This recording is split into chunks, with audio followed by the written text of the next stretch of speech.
Dawn never really touched the town of Carver's Hollow. It sat low between black ridges where the fog clung to the houses even in summer and the trees leaned like eavesdroppers. Outsiders drove through quickly, windows rolled up, eyes on the road. But to the locals there was nothing unusual except the tower. It rose just beyond the tree line, a rusted radio tower skeletal against the grey sky. It had been abandoned for decades since the AM station went dark.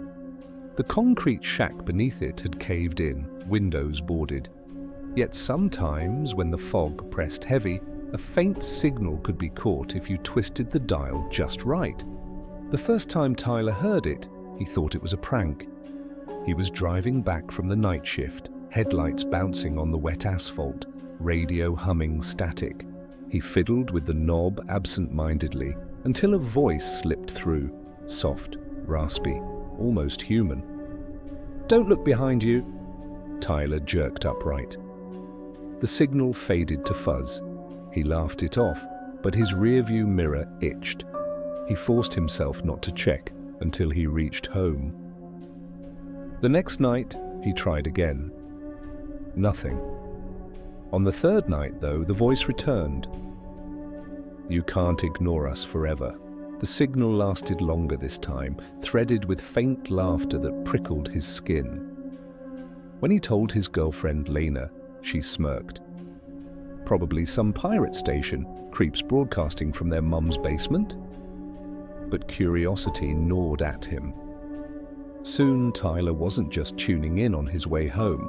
He sat in the car outside the tower, engine idling, twisting the dial back and forth until the voice crawled out of the static. Sometimes it was male, sometimes female, sometimes both at once, but it always spoke to him. "We see you, Tyler. Your father's waiting down here. Just one step closer." The worst part, Tyler's father had died 3 years ago. One night, Lena followed him. She found his car parked at the tree line, headlights pointed toward the rusted tower. Tyler sat inside, radio hissing, eyes glazed. He didn't even flinch when she knocked on the window. "Tyler, what the hell are you doing?" He blinked, then smiled strangely. "They know things, Lena. They told me where Dad's pocket watch was. I found it, right where they said." "Nobody else could have known. That's creepy. You need to stop." But he didn't. The broadcasts grew stronger. Neighbors began whispering of voices in their own static, names whispered at midnight, lullabies sung in the dark. Dogs barked at the tower, fur bristling. Children claimed they heard laughter when the wind blew from the ridge. Lena begged Tyler to quit. He promised, but she caught him again, one night too close to the shack beneath the tower. The chain-link fence was cut, weeds crushed where he'd crawled through. "They want me to join them," he told her. His voice was dreamy, far away. "They say the signal never dies, you just have to tune in." That was when she knew he wasn't joking. The final night was the storm. Wind lashed the ridges, rain slicing the streets. Lena woke at 2:13 a.m. to static hissing from the kitchen radio, though it hadn't worked in years. The dial turned on its own, needle twitching until a voice crackled through. "Lena, he's with us now." Her blood ran cold. She tore through the storm in her car, tires skidding toward the tower. The fog was thicker than she had ever seen, a wall of white pressing against her windshield. But through it loomed the red blink of the tower's light, pulsing like a heartbeat. She found Tyler's car at the fence. The door hung open, radio still murmuring. His footprints trailed through the mud, straight toward the shack. "Tyler!"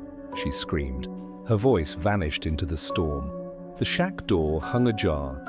Inside, the air buzzed with static.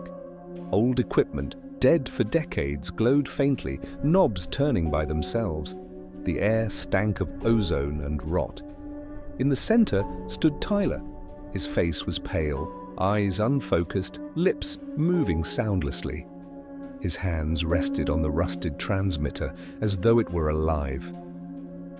"Tyler, please," Lena begged. "We can leave, right now."